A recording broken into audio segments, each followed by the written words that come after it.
Hi, y'all, and welcome to tonight's live stream. Is Donna Adelson competing with Sarah Boone for the most lawyers in a single case? Is she about to lose another lawyer? She's already lost three. Is she about to lose a fourth? Maybe be able to keep the fifth? That's what we'll be finding out really soon. There's a hearing next week where we will find that out. But I want to talk about what the issues are, why there's a controversy about her new lawyer, and what it means for Donna Adelson. So she's on trial for murder.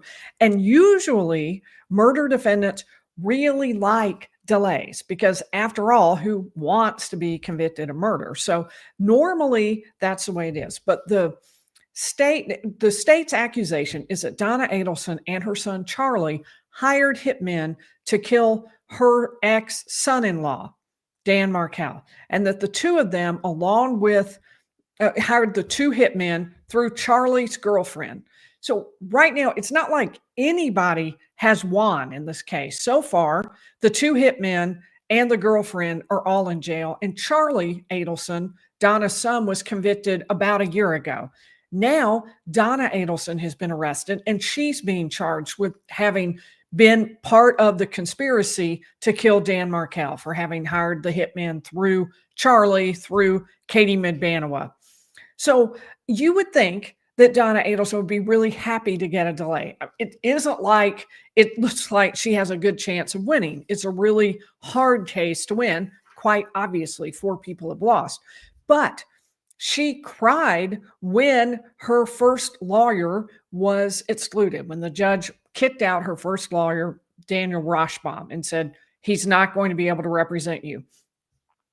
Now, to make matters worse for her, she has hired new lawyers, but now it looks like the judge has questions about whether or not those lawyers are actually going to be able to represent her, at least one of them. We don't know whether that would affect the other. It might not, but at least one of them, the judge seemed to have some questions, and he put out a very unusual order in which he asked both of them to prove they did not have a conflict.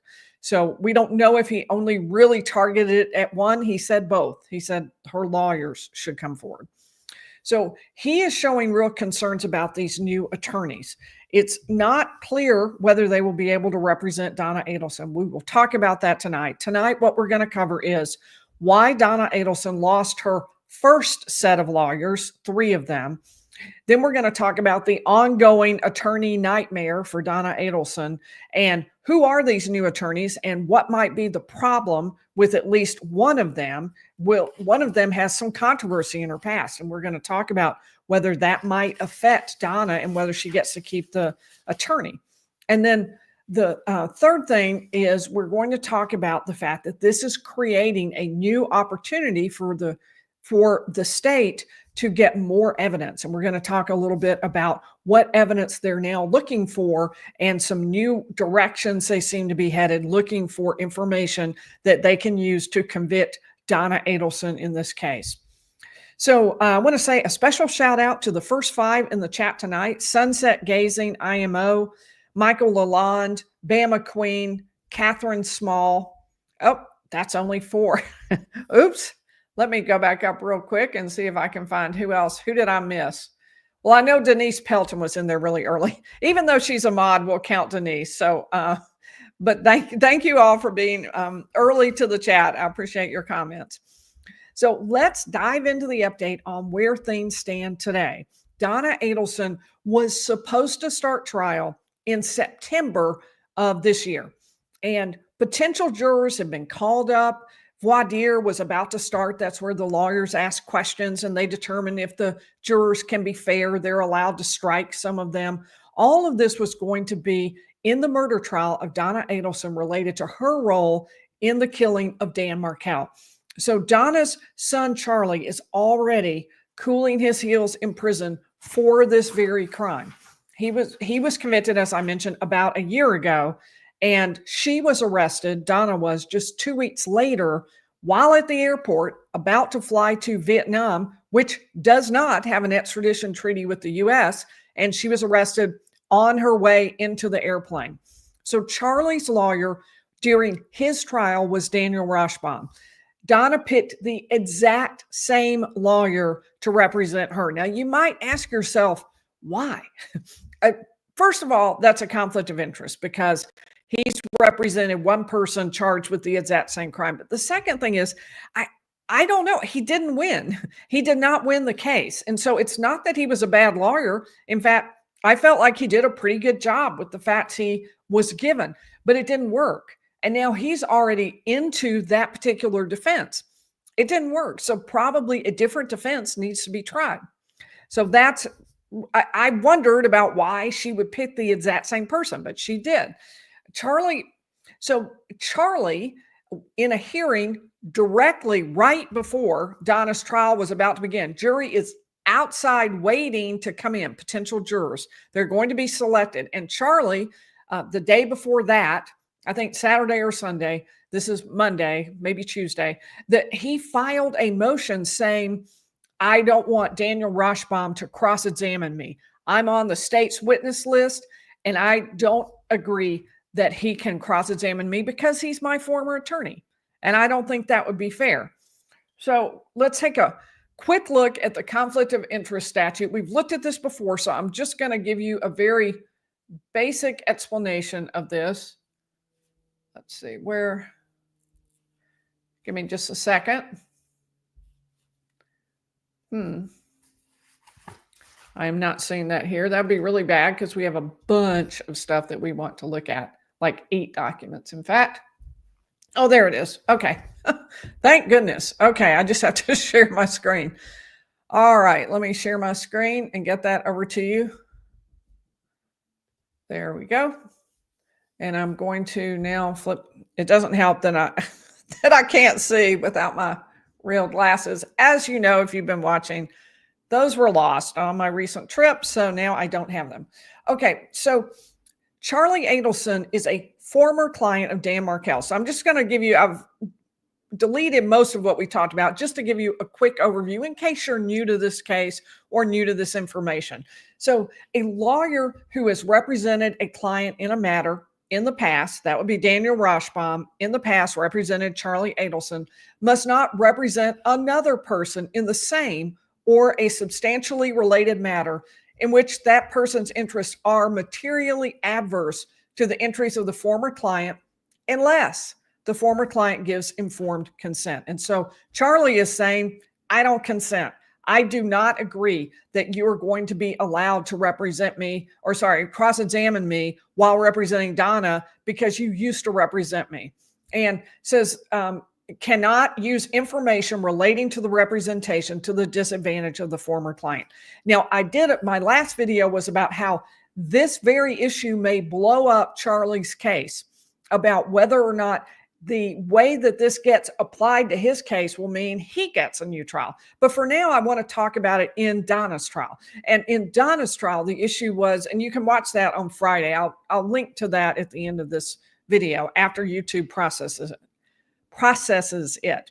But so this is saying that a lawyer can't, in sort of this case terms, a lawyer can't represent Donna in the same or substantially related matter, which this is certainly related. They're accused together as conspirators for hiring these hitmen, in which that person's, Donna's, interests are materially adverse to Charlie's, unless Charlie gives informed consent. So unless Charlie has written out saying, yep, I agree to that, that's okay with me, then Daniel Rashbaum can't represent Donna. And so the judge ended up excluding him, saying, actually, I think he resigned, and the judge then excluded 2 more, but Daniel Rashbaum said, I don't believe I can represent her. And that, I think under the statute, yep, that's absolutely right. That is what happened. All right, so let me take a look back over at my notes. So I think it could be a conflict of interest, and the judge was clearly aware of that. As soon as this came out, well, even before Charlie objected, he was concerned about this as it related to Donna Adelson, because it's also a conflict of interest for her sake, because Daniel Rashbaum already represented Charlie. So the judge was focused on that, and here is what he said at her trial. Wilson, you understand that you have, under the Constitution, a right to conflict-free representation. Do you understand this, ma'am? Do you also understand as well that one of your attorneys, Mr. Rauschbaum, previously represented your son in a case, or a similar case, in this matter? Yes. Do you understand that he has a duty to hold in confidence certain aspects of that representation? I understand that. Do you understand as well that this could create a potential or actual conflict as it relates to your representation in this trial? Yes. As to that conflict, do you realize, or I should say, do you understand that this could affect your defense in some way? Yes. Have you had an ability to consult with other counsel as to whether you wish to have a conflict-free counsel? I'm aware of that, yes. And as to any potential or actual conflict that may exist with Mr. Rauschbaum's representation, are you waiving this? Yes. Again, so it's clear why I'm doing this. And let me stop it right there and talk about it for just a second. So he's really clear with her. He puts her under oath. He says this could be a conflict. Do you understand that this could be a conflict? Now, what rules is he following? It's right here. Conflict of interest for current clients. Go down to number 4. I have it marked in green. Each affected client gives informed consent confirmed in writing or clearly stated on the record at a hearing. So I forgot to add that to the stage. So there you go. So what he's doing is making sure that this is informed consent on the record at a hearing. The problem was that nobody did this with Charlie. So this was buttoned up and done well with Donna, that she agreed with this, but it was not followed through in terms of Charlie. Everybody thought Charlie had agreed. Everybody thought that Daniel Rauschbaum must have it in writing, that it must be fully covered and done appropriately under the statute. But as it turns out, at least apparently there was nothing in writing. We're going to hear about that in just a minute. Ma'am, at this stage, as we move closer to trial, things are going to occur rapidly, including rulings on the motions that you filed, rulings on the state's motion, how this is going to affect the evidence, and how this will ultimately affect your trial. At any point, if you decide that you are no longer willing to waive this conflict concerning the representation, that is something that I'm going to need to address. Do you understand this? I do. If defense counsel as well becomes aware before the next hearing that the conflict is no longer waived, please bring this to the court's attention. Yes, Your Honor. So everybody is thinking that Charlie has agreed and that Charlie has waived it, but it's going to turn out that that's not the case. That's what he filed right before Donna's trial was about to start, saying, hey, I don't agree that Daniel Rauschbaum can cross-examine me. And it blew up from there. That was just the start. He first objected to cross-examination, but it grew larger from there. And now he's saying there was a conflict of interest baked in before the trial started by the fact that he had represented, Daniel Rauschbaum had represented Donna Adelson, Harvey, and Wendi, as well as Charlie, before Charlie's trial, and that there was no informed consent where he waived it at any point. So that's the argument that he's making. And it's an argument affecting Charlie, but also here affecting Donna. So the judge is rightfully pretty upset about this during Donna's hearing. And he begins to see that there's sort of this trap being laid. And I'm not saying that it was necessarily intentional, but that it's going to be really difficult to get out of, and that they have proof that Donna waived the conflict, but nobody is sounding like they have proof that Charlie did. Ms. Kappelman, does the state have a position that it wishes to raise concerning the notice or the filing? My only position, Judge, is that this issue has been waived. Your Honor did an inquiry, which was thorough, covered the issue, and... As to Mrs. Adelson. Yes, sir. Concerning Charlie Adelson, I believe, well, I don't want to get ahead of myself, but the only way Mr. Rauschbaum's representation could occur as if both ends of the conflict were waving. I don't believe Mr. Adelson ever took an affirmative position one way or another. My understanding was he did, but I guess that position is changing, so I don't know. I have to defer to Your Honor on that. Mr. So at this point, during Donna's hearing, that's when things began to blow up. People realized, okay, we don't have any proof that Charlie actually waived it. This is a real problem.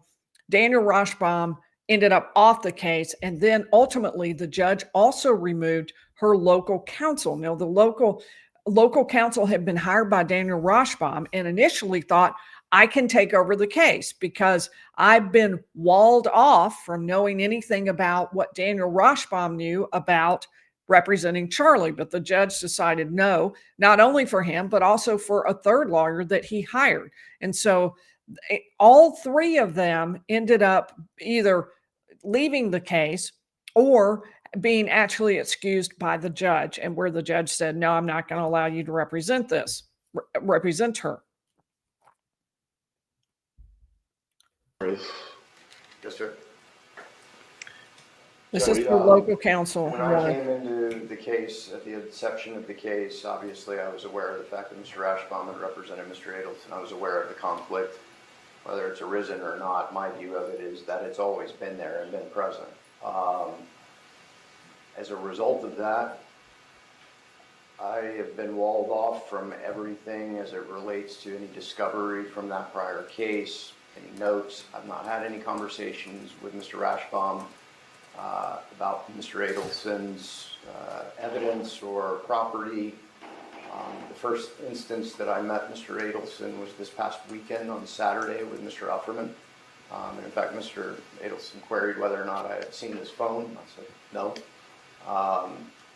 But we planned for the... Stop just a minute. Isn't that interesting? Charlie Adelson wanted to know if he had seen his phone. Wonder why. Wonder what was on that, and wonder why the state didn't have that. This exact circumstance. And the idea was that I was going to conduct any cross-examination if Mr. Adelson were to testify. Is there a reason the defense did not bring before the court that you were pursuing third-party counsel, or there was in fact no waiver from Charles Adelson? So the judge is confronting them with, okay, why did no one mention, you saw me asking Donna over and over, are you sure that you fully understand that there's a conflict and that you're willing to waive that? Why didn't anyone bring up Charlie? Why didn't anyone say, oh yeah, and we don't have a written waiver from Charlie? But, and here's what the defense response is. Well, let me back up and provide the court some information then. So there was in fact a waiver with Mr. Rashbaum. Mr. Rashbaum consulted. Verbal or written? Both.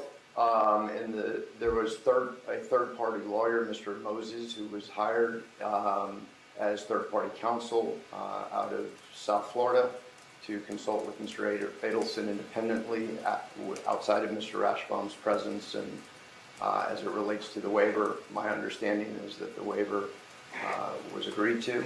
I believe it's going to be verbal, Judge, in the sense of not in writing. The written portion of it is the lawyer who consulted with Mr. Adelson. That was because of security. Okay, let's stop that for a minute. Here's what he's saying.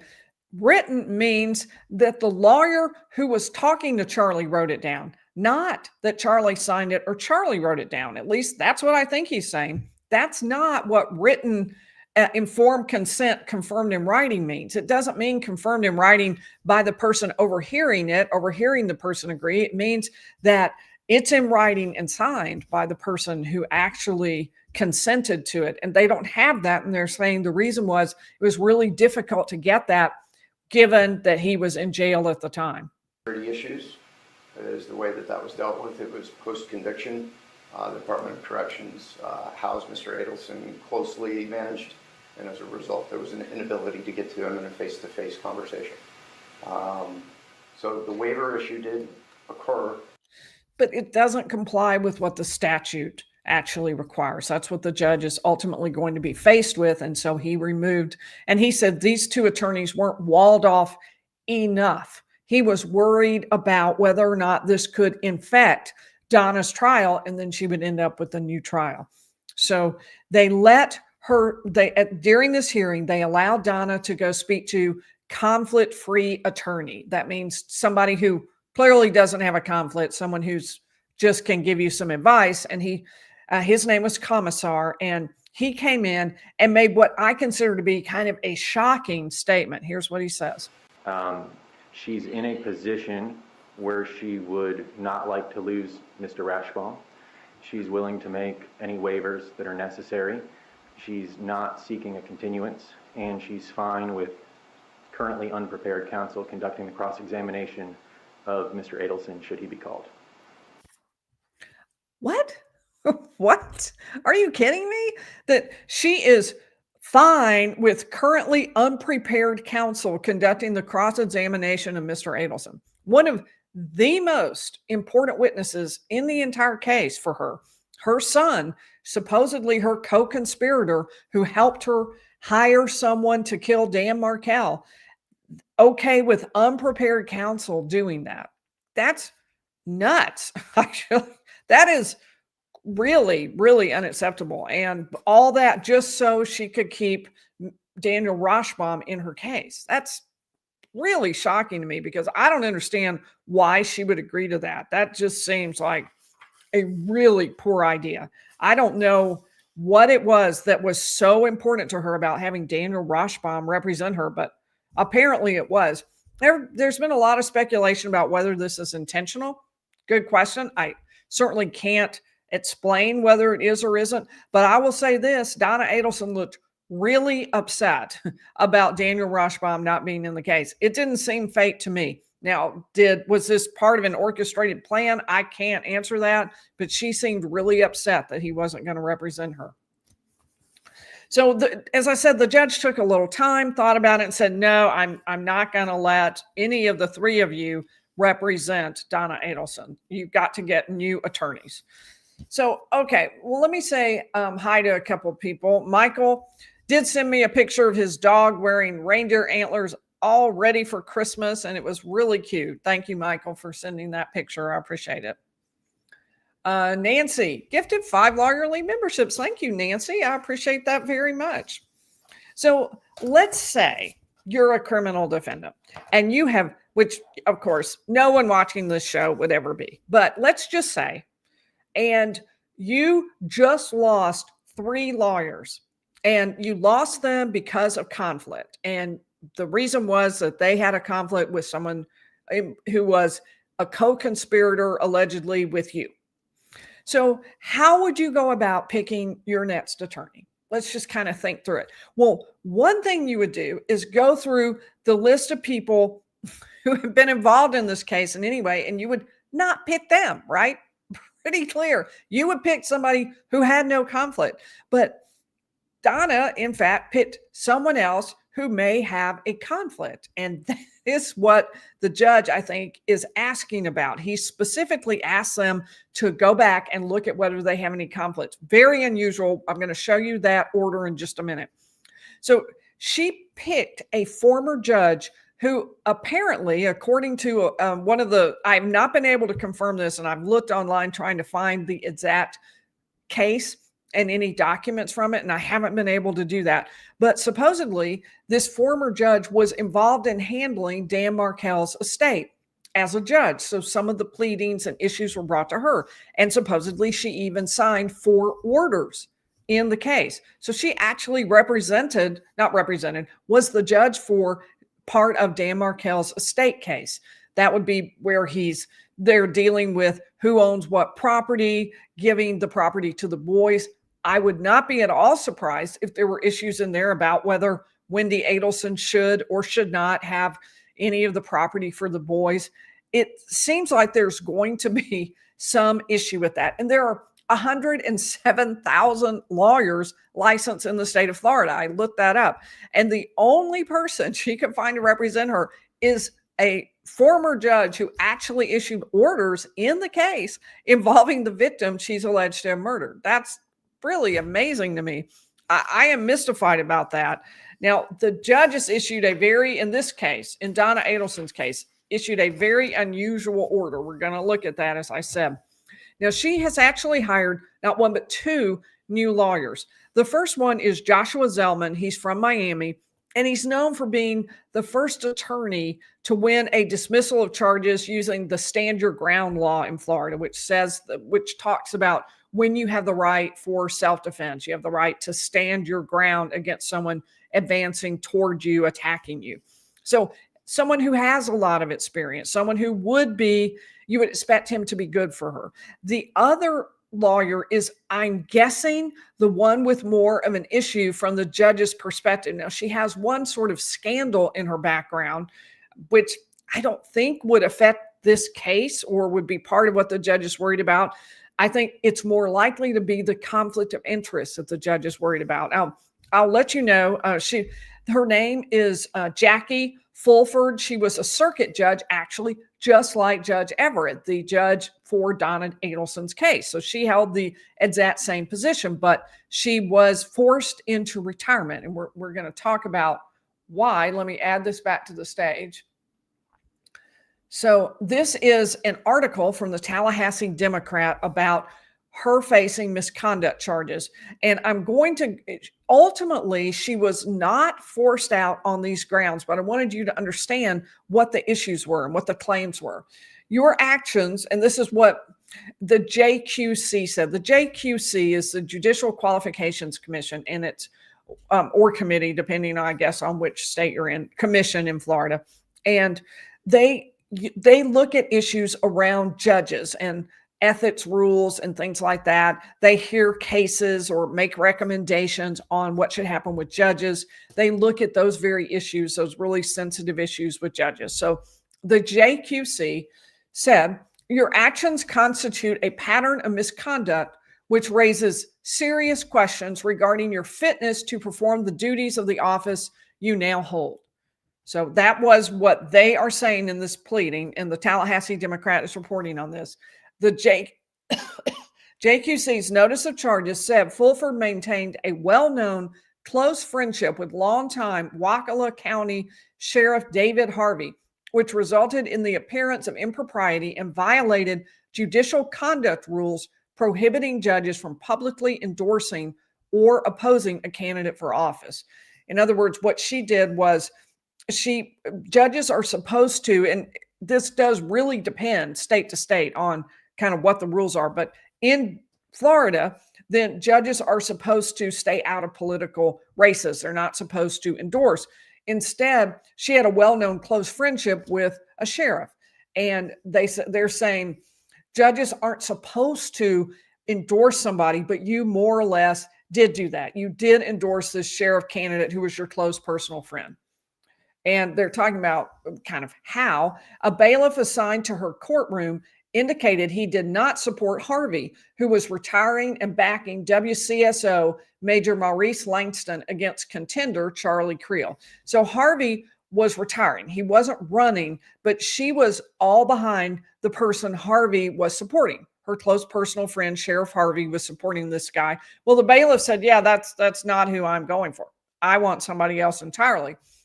And Fulford allegedly told the bailiff, anyone who votes for Charlie Creel will not work for me. Within days, Harvey fired the bailiff from his position at the courthouse, and he was relieved of all other duties at the sheriff's office.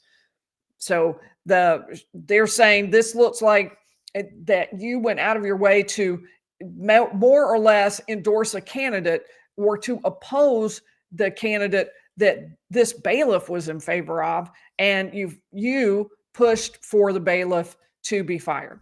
For several months, Fulford also kept in her office a life-size cutout of Harvey. Now, this is unique, that was visible to anyone who entered her chambers and at times could be seen by people seated in the courtroom.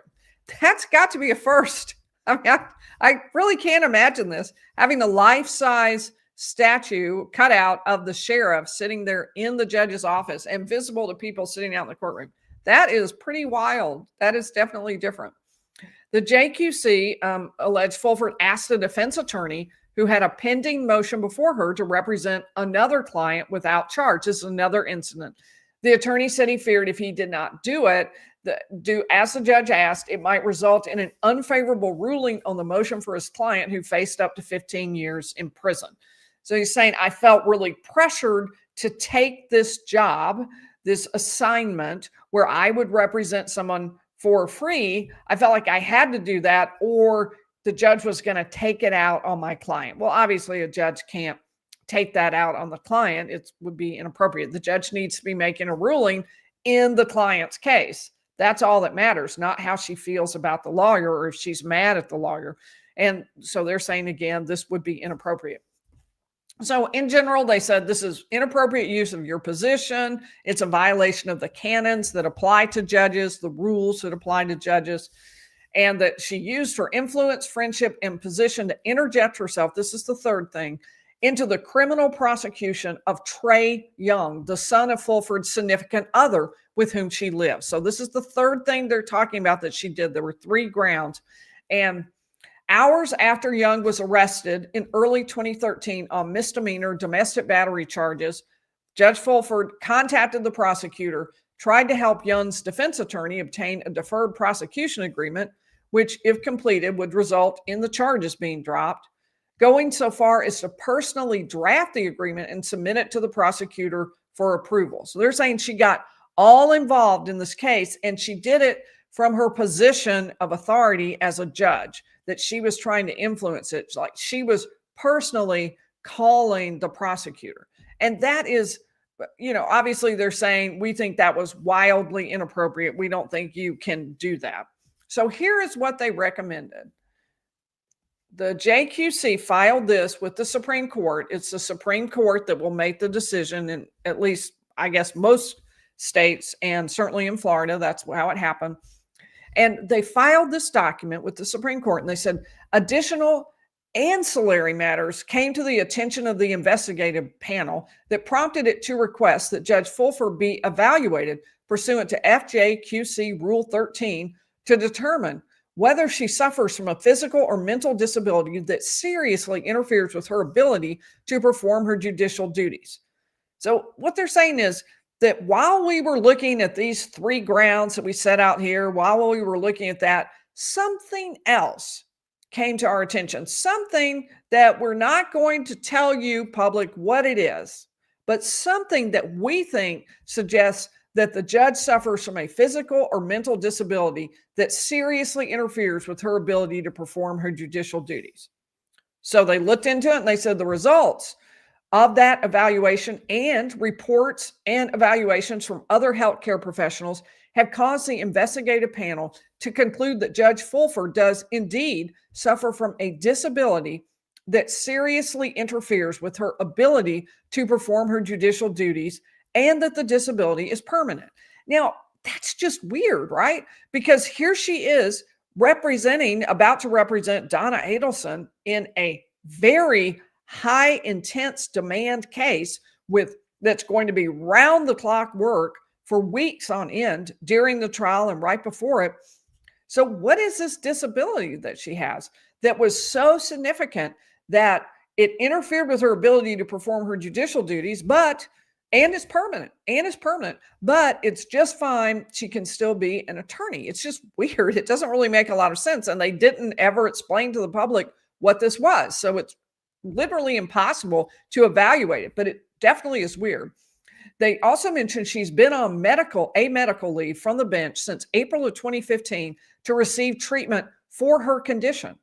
So, and I believe this was in September? August. So from April to August, she'd been on leave that whole time in order to receive treatment. I don't know what it was, what kind of treatment, but that's a lot of treatment. That's not just a small issue, medically speaking. That means it was significant. It took months out of work, and she was still receiving treatment. The investigative panel therefore respectfully recommends to the Supreme Court of Florida that Judge Fulford be involuntarily retired by reason of a permanent disability that seriously interferes with the performance of her judicial duties. And that is exactly what they did. Here is their order. On August 26, 2015, the Judicial Qualifications Commission recommended that the court order the involuntary retirement of 2nd Judicial Circuit Judge Jackie Lee Fulford due to a permanent disability that seriously interferes with the performance of her judicial duties. Judge Fulford and her counsel do not contest the commission's recommendation. Therefore, we approve the stipulation, adopt the commission's recommendation, and declare Judge Fulford to be involuntarily retired from judicial service immediately upon the issuance of this order. So now what's interesting about that is, first of all, note that it's involuntary. They are telling her you are retired, and you're retired because of this disability that's permanent. And we're not going to allow you to serve anymore. We're going to force you into retirement. But it's not an issue that is going, apparently, that impairs her ability to continue working as a lawyer. It's really odd. I do wonder if something went on behind the scenes with this. For example, there may have been some issues related to her ability to collect a pension. I don't know if that played a role in it, but that's certainly an issue when judges come up for discipline, because they may have worked for the county, the city, whatever organization they're a judge for a number of years. And it could well be that under the statutes and rules around it, that if they get fired for cause or they get booted out, they can't collect their pension. So I wondered, could that have been one of the reasons for this? They are very specific that there's a permanent disability. That's the words that they use. So they don't say anything that would suggest this is due to her pension, anything like that. They say permanent disability. It just doesn't make a lot of sense. But on the other hand, I'm also not sure that it has anything to do with her ability to represent Donna Adelson, other than if she's capable of it, if she's able to do it. I don't think that's what the judge is focused on, just based on what I'm guessing. Now, we never found out what that disability was that she supposedly had. And they never made findings about those grounds that supposedly disqualified her in the first place, that they initially started researching and looking at. For those, those ended up not counting at all, and all that happened was what you just saw in that Supreme Court order, that they said that she was going to be involuntarily retired because of this permanent disability. So that's all we ever found out about it. The public never got any more information and never got final results of where the Supreme Court made findings on those issues related to her, or even, as far as I know, where the JQC did. So those three things just sort of got left. So the judge entered a new order in this case, in Donna Adelson's case. Let me flip over to that and show that to you. So here's what the judge said. The judge said it's ordered and adjudged that attorneys Zellman and Fulford, both of them, not just Fulford, perform a comprehensive conflict of interest check as it pertains to prior representation of co-conspirators, co-defendants, or witnesses in Leon County case numbers or related matters. Attorneys Zellman and Fulford at the upcoming case management shall be prepared to fully address all conflict of interest issues or certify their representation of the defendant will be conflict-free. So for those, so the judges said, I'm concerned, and who could blame him, having been once bitten, twice shy, as they say, then he's obviously very worried that he may end up with lawyers who create more conflicts of interest. Well, why would he be particularly worried about that? Well, the rumor is that Judge Fulford, as I said earlier, actually was on the bench and ruled on some matters in Dan Markel's estate case. I wasn't able to confirm that, but Fancy Fiction is saying on X that she hears the state is going to oppose letting Judge Fulford represent Donna. And now, I can't confirm that, but go back to that conflict rule that said each, well, actually, let's go to the one for judges. Let me pull that one up. Here is the rule for judges. When does a judge have a conflict of interest? And here's the rule, that a lawyer shall not represent anyone in connection with a matter in which the lawyer participated personally and substantially as a judge. And forget the rest, unless all parties to the proceeding give informed consent confirmed in writing. So the parts that seem to me the most important are that it has to be in connection with the matter. And I am sure that they will, maybe can argue that an estate for Dan Markel is not the same as the criminal case about who killed him. But I don't know what issues were involved in it, personally and substantially. So it's not just that they did a little bit, signed something routine saying you can have an extension, something real basic. It has to have been participated personally and substantially as a judge. And I don't know the facts about that. That's what they'll be talking about too. And then unless all parties to the proceeding give informed consent confirmed in writing. And that's where what Fancy Fiction is saying on X matters, because if she's right and the prosecution is not going to agree, then there's not going to be informed consent confirmed in writing by all parties. So the judge could still find that it's not in connection with this matter, could still find that the judge didn't, when she was a judge, didn't participate personally and substantially. So we have a lot of facts to learn about this, but it is going to be probably the most important issue at the next hearing. Unless the lawyers pull themselves off the case, this is going to be the primary issue. I believe the hearing is on the 10th, so roughly a week away from now. And it's going to be extremely important.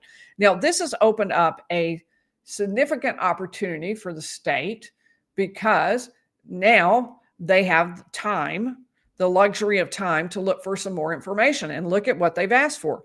Any and all Google accounts for Gmail addresses, charlieadelson@gmail.com, to include all subscriber information, et cetera, that they want from that.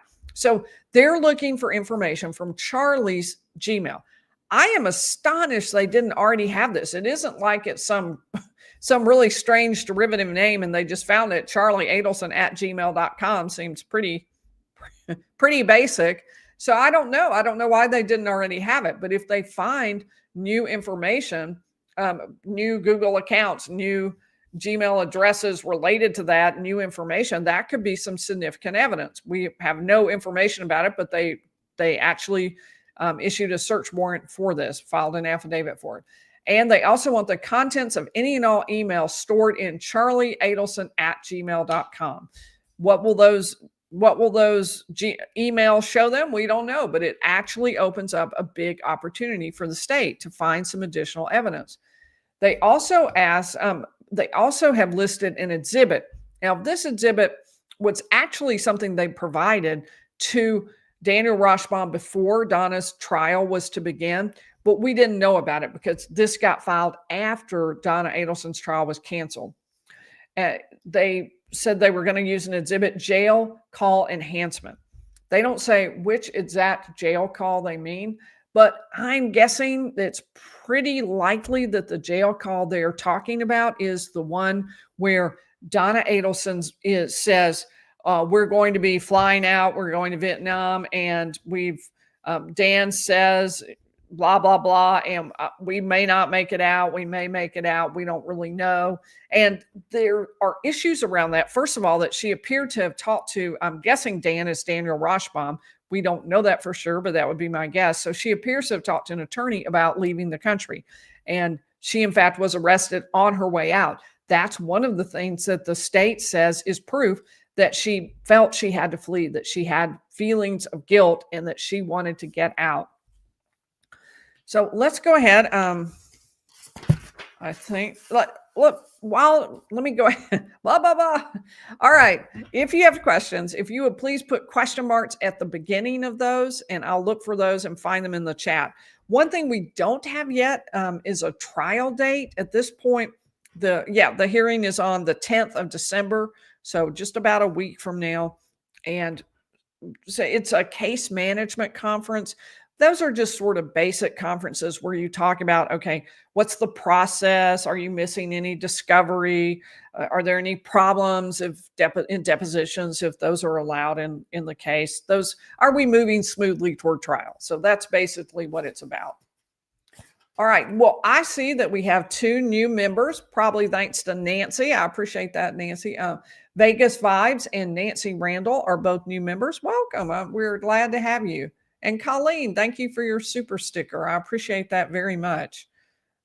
And Nano7 is saying Donna sure isn't having much luck. That is true. That is true. She is now, if these two lawyers, and I don't know why he ordered both lawyers to talk about their conflict, other than that he's just really nervous, saying, let's get everybody on the record. Probably a wise move, given she's already lost 3.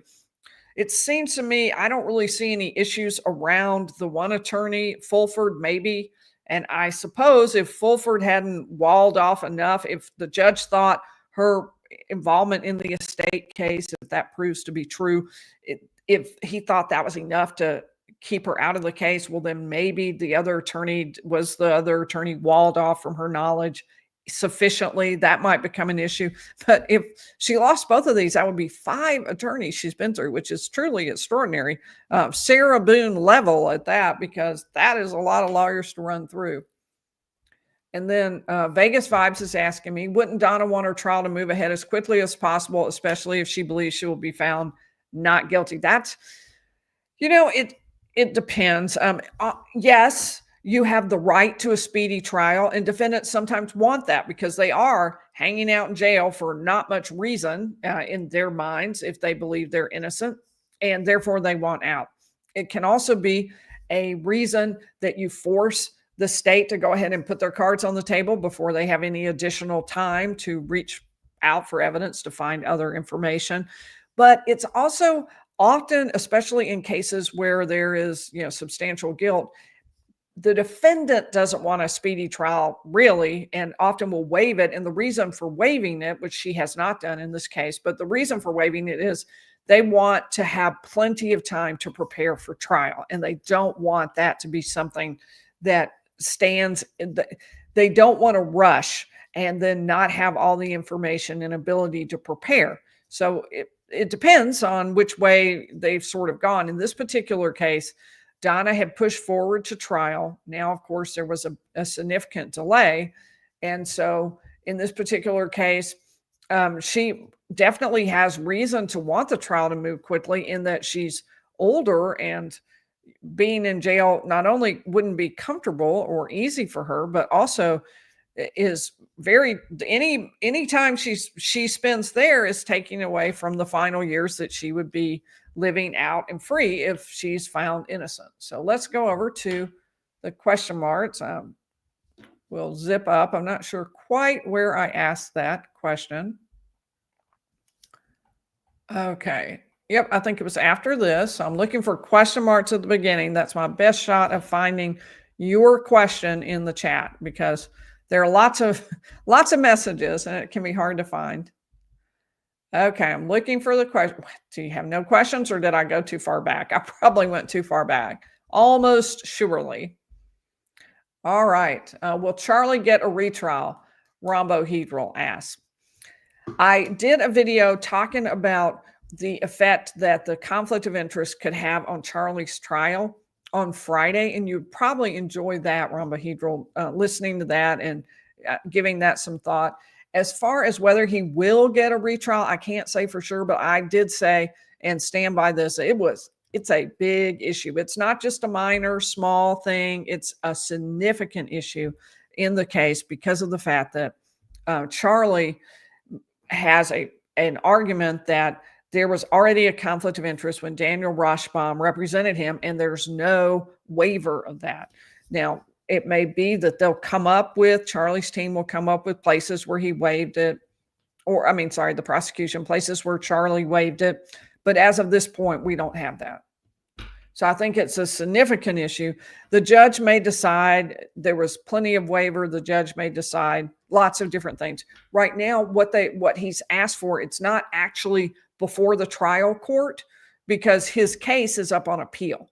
His case is on appeal, and he's asked the appellate court to send it down to the trial court for a hearing on this issue that he wants to argue. So that's what that's what will happen. What will happen next is we will get some kind of ruling from the appellate court on whether or not it's going to go back to the trial court. And the state has argued it's too early to send it back. First, you need to decide the appellate issues. Later down the road, that's when you'll decide it. All right, looking for the question marks at the beginning. There's Maria asking me, is that a grandchild paying behind you? Oh, so now, where is it? Other side, other left. Okay, so my mother-in-law painted this. Is that amazing or what? I'm surrounded by all these artistic people.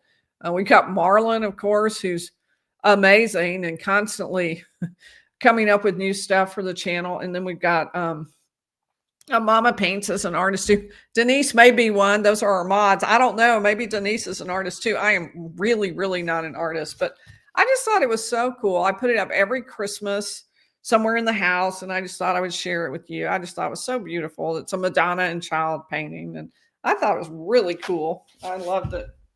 She gave it to me. I admired it so much, so she gave it to me. Well, I don't know how I got it in there the first time. Oh, there we go. Okay. So thank you for asking. I appreciate that you liked that. All right, let's see. So good eagle eyes too, noticing something different in the background. That's impressive. All right, so I'm looking for question marks at the beginning, and that was, here's another one from Maria. If you know you're guilty, is there any benefit to a speedy trial? Well, there might be if you think that there's not evidence, or maybe you just want to get it over with. Maybe you just want to push everybody to get it done. Maybe you think pushing the state will create some ability to have a plea deal, something like that, some certainty. There would be a lot of different reasons that you might do that. All right. I always forget to say, please do hit the like button and subscribe. We would love to have you come back for more videos. We will be covering this and many more cases. I think my next rounds, we have so many interesting cases right now. It's honestly really hard to pick, but I think I'm going to look hard at the dentist case out of Colorado, Aurora, Colorado, and then also at the Corey Richens case. So we will see, but that's kind of the two I'm looking at right now, but there are so many, it's hard to pick. There are two important hearings coming up in the next couple of weeks, and so I'll definitely be covering those. All right, looking for more question marks at the beginning. All right, here's Loretta. Is that new artwork? Y'all have eagle eyes. Very impressive. Very impressive. Yes, Loretta, it is new artwork just for Christmas. I'll put it up. All right, Holly. Knowing Charlie's verdict, if you were Donna's lawyer, would you encourage her to take a deal, especially after the Sarah Boone debacle today? Yes, for those of you who followed the case, Sarah Boone did receive life in prison for her being convicted in the murder of her boyfriend. That's the suitcase murder, if you have followed that. As far as would I encourage Donna to take a deal, I don't think there's any deal that works for Donna. I don't think the state offers a deal. I mean, a deal like 30 years, I mean, she's too elderly for that to have impact for her. So I don't really think that there's a deal that, that will be offered to her. I don't think there's anything to encourage her to take. If the state, by some miracle, offered some really good deal, well, then by all means, I think that would be something to take. I just don't think there will be an offer that would be meaningful to her, that would make a difference. Okay, did you follow Charlie's trial? Oh, yes. Oh, yes. If so, Donna, something, Jocelyn asked me. Yes, we covered Charlie's trial in great detail, did daily updates on Charlie's trial. You can go back. I've got the whole chronicle of that if you go back and look at the playlist for the Charlie Adelson's trial. Jocelyn, what are Donna's chances? They're always very small. And in this particular case, they are even smaller because there are already 4 people who have been convicted and who will come in. And I don't know what Charlie will say. Charlie I don't know if he will repeat the testimony that he gave at his trial or exactly what will happen. But I would say it's going to be hard. There is the least evidence about that and about Donna Adelson compared to the other 4 who are already serving prison time. There's less evidence for Donna, but it's similar evidence, and so it's going to be very tough. All right, looking for question marks.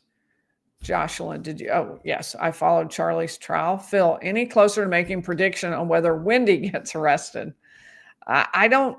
I think they'll wait and try Donna all the way through before they make a decision or a move for Wendi.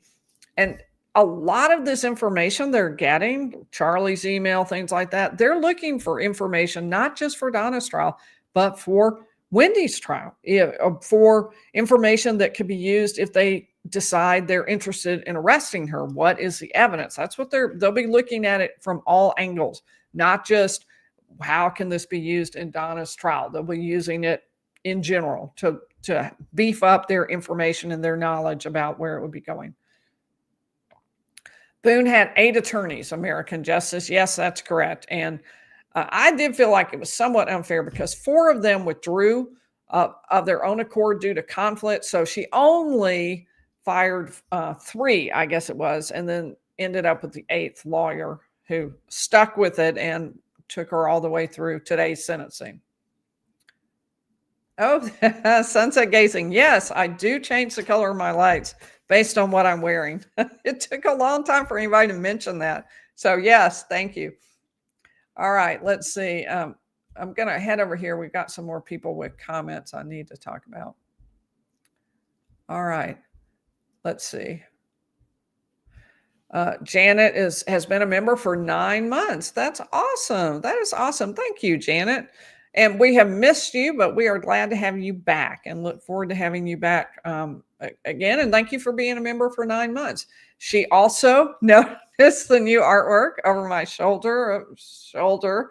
And so it looks opposite for me, but there, the new artwork. Yes. Thank you for noticing. Y'all have eagle eyes. Y'all are impressive. Oh, thank you. Thank you, Terror Tooth. I like that name, Terror Tooth. I appreciate that. We appreciate you and your knowledge and all you do. Thank you. That's really nice. Poster child of integrity. That is a kind remark. Thank you so much. And Janet, thank you also for your super sticker.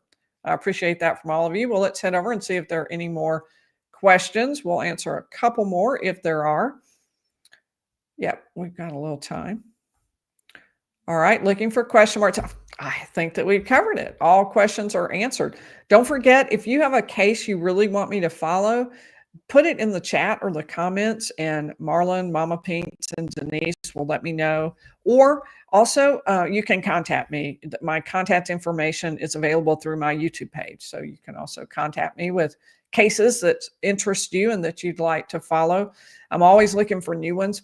There are some that have been very, very interesting. The one out of Ohio. Trying to remember now. Ohio, I think it is, where 8 people were, it's sort of Hatfields and McCoys gone real, real wrong. And 8 members of a family were murdered by members of another family. 3 of them are either have pled guilty or have been convicted. And then the father is about to go on trial. And the recent comment from the prosecutor was to the judge, "Why are you trying to sabotage this case?" Wow. That would certainly be interesting to cover. I have never heard that before from a prosecutor. So that is really fascinating. I would definitely like to know more about that one. Whatever clever, if Charlie is used as a witness, do you think that forces Donna into using the same defense as Charlie? I think that if she had the same lawyer, it was very clear she was going to use the exact same defense, and it had already failed once. So I thought that was a really poor idea. Now things could be different. I think Charlie is forced to use the same defense. I don't think Donna is necessarily forced to do that. Donna can say more or less, if her attorneys can convince her, hey, Charlie's a liar. Charlie said that. That was all fake. It's all Charlie. I don't know why he pulled me into this. Will the jury buy it? Completely different issue, but that's what he can say. All right. Jocelyn, Charlie's extortion story kind of locks Donna into that story. It certainly does. If she had had the same attorney, I think that it would have continued with the same sort of argument. I don't see an easy way to break out of that. Now, with new attorneys, I think there's an opportunity for something different to happen. Bubsy asks, were you surprised by Sarah Boone's sentence?